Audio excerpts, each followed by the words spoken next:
Merci d'abord pour cette curiosité à notre sujet de savoir qu'est-ce que nous avons parlé. Nous avons eu un peu de temps pour parler sur un sujet que nous avons tiré de la Bible, dans le livre de Zacharie, chapitre 12, les versets 10 à 14. Et dans ce sujet, nous avons parlé sur le deuil d'Adadrimon. C'est un sujet de la Bible. Il faut savoir une chose, honorable bien-aimé, dans le livre de Jean, chapitre 5, le 39e verset, Jésus-Christ dit ceci: vous sondez les Écritures, vous pensez avoir la vie en elles, alors que ces Écritures rendent témoignage de moi. Ce que si vous lisez la Bible, même si vous lisez le livre de Zacharie, vous lisez le livre de Job, vous lisez le livre de Sophonie, Habakkuk, Malachie, Genèse, Exode, Deutéronome, vous devez savoir que ces saintes Écritures parlent de Jésus-Christ. Remarquez quelque chose. Jean le Baptiste était un prophète. Jean le Baptiste avait aussi l'esprit d'Élie, selon ce que Jésus-Christ avait prêché dans le livre de Matthieu 17. Mais peu importe ce que Jean était, un jour on va venir voir Jean-Baptiste, on va lui poser la question: es-tu le prophète? Es-tu Élie? Il va dire non, je ne suis pas Élie, je ne suis pas le prophète. C'est que le prophète qu'Israël cherchait le prophète de Deutéronome chapitre 18 verset 15. Parce que Moïse avait dit que l'Éternel votre Dieu vous suscitera un prophète comme moi. Ce que le prophète qu'on entendait, c'était Jésus. C'est juste une illustration pour vous démontrer que la Bible parle d'un homme qui est Jésus-Christ. Si vous lisez la Bible, vous ne voyez pas Jésus-Christ, sachez-le que ce n'est pas une meilleure manière de lire la Bible. Si vous lisez Apocalypse 10, il faut voir Jésus. Mais il y a d'autres gens qui disent qu'Apocalypse 10, c'est un homme comme moi. Non, Apocalypse 10, c'est Jésus, parce que vous allez voir ce Messie et cet ange puissant d'Apocalypse 10, le visage était comme le soleil. Lisez maintenant dans la Bible qui avait le visage comme le soleil. Vous allez remarquer qu'il a des caractéristiques qui démontrent facilement que c'est Jésus-Christ. De la même manière, en ce qui concerne le deuil d'Adadrimon. Le deuil d'Adadrimon, d'abord, il faut définir Adadrimon, c'est quoi?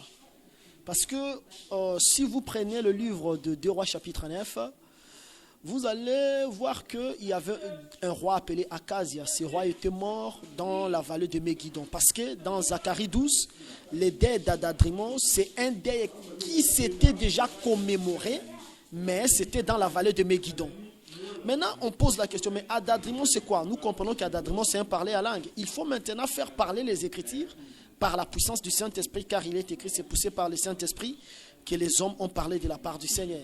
Nous avons vu aussi Akazia mourir dans la vallée de Megiddo, mais ce n'était pas un roi pieux. Alors nous comprenons facilement qu'Akazia n'est pas Adadrimon. Mais lorsque nous lisons Josias, nous voyons que Josias, c'est lui Adadrimon, parce qu'il était mort dans la vallée de Megiddo. Il était aussi tué par les archers. David, lorsqu'il a vu ses ennemis, il a dit que ses ennemis lancent des paroles mauvaises contre lui, et les dents de ses ennemis étaient comme des flèches et comme une lance. C'est-à-dire, il prend le flèche ensemble avec la lance dans une même boîte. C'est que selon David, la flèche, c'est aussi une lance. Voilà pourquoi nous comprenons que Josias qui était mort par les archers, là vous allez prendre le livre des 2 Chroniques, chapitre 35, à partir du verset 20 jusqu'au verset 27. Josias qui était mort par les archers dans la vallée de Megiddo, c'est lui Adadrimon, parce que dans Zacharie 12, Israël va se souvenir de ce deuil-là d'Adadrimon. Il va regretter la personne qui l'avait percé. Dans l'ombre, la personne qui l'avait percé, c'est Josias. Mais dans la réalité, c'est Jésus-Christ. Et par rapport à Jean 19, 34, même si vous prenez aussi Apocalypse chapitre 1, verset 7. En un mot, d'abord, nous disons que le deuil d'Adadrimon, qui s'était commémoré dans la vallée de Megiddo, c'est le deuil du roi Josias. D'accord. Maintenant, nous avons compris que Adadrimon, d'abord en un mot, que c'est Josias. Maintenant, il faut poser la question, pourquoi l'Éternel parle de ces souvenirs-là, les souvenirs du roi Josias. Oui, Josias, parce que Josias incarnait les valeurs éternelles. Josias n'était que l'ombre. Si vous prenez Zacharie 3:8, l'Éternel prend les hommes comme les signes. C'est que Josias était l'image de l'Éternel lui-même. Vous allez remarquer qu'il était le roi à l'âge de 8 ans. Et le chiffre 8, c'est le chiffre de l'éternité parce que Dieu a créé pendant 6 jours. Le 7e jour, il s'est reposé. Le 8e jour, là, il y a un vide. Et le vide, là, c'est ça l'éternité. C'est que Josias, c'était l'image du roi éternel.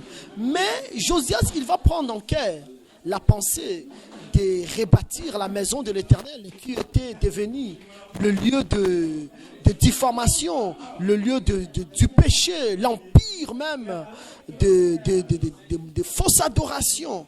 Alors, comme il va prendre en cœur de détruire ces œuvres-là qui étaient dans le temple, c'est voilà pourquoi la Bible parle de la prouesse de Josias. La Bible dit même qu'avant lui, tout comme après lui, il n'y a jamais eu un roi qui s'était revenu de tout son cœur à l'Éternel comme Josias. Voilà pourquoi nous comprenons que Josias était l'ombre. Mais remarquez dans l'ombre comment Josias marchait. Lorsqu'il a pris à cœur la pensée de rebâtir la maison de l'Éternel, là vous prenez 2 Rois chapitre 22 dans son entier. C'est que je parle seulement de 2 Rois chapitre 22.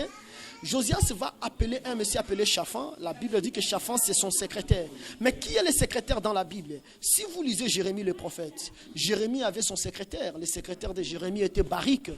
Baruch était là en train d'écrire tout ce que Jérémie pouvait parler. Tout ce que Jérémie parle, Baruch doit les récupérer pour les écrire ponctuellement. Parce qu'aujourd'hui, dans la révélation, Baruch, c'est l'image de Jésus-Christ.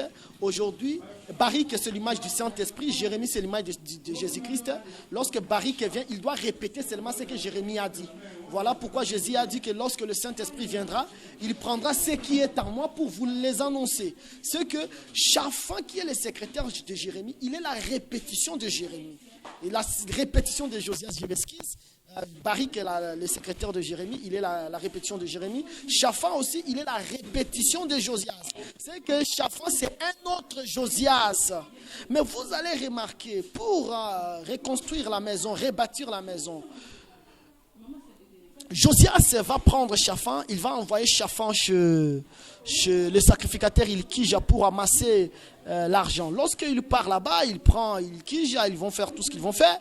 Maintenant, Ilkija, il va découvrir un rouleau au milieu de l'argent. Lorsqu'il découvre ce rouleau-là, il va dire ceci à Shaphan. Mais lorsque j'ai amassé l'argent ici, j'ai trouvé un rouleau. Shaphan va dire que c'est bien.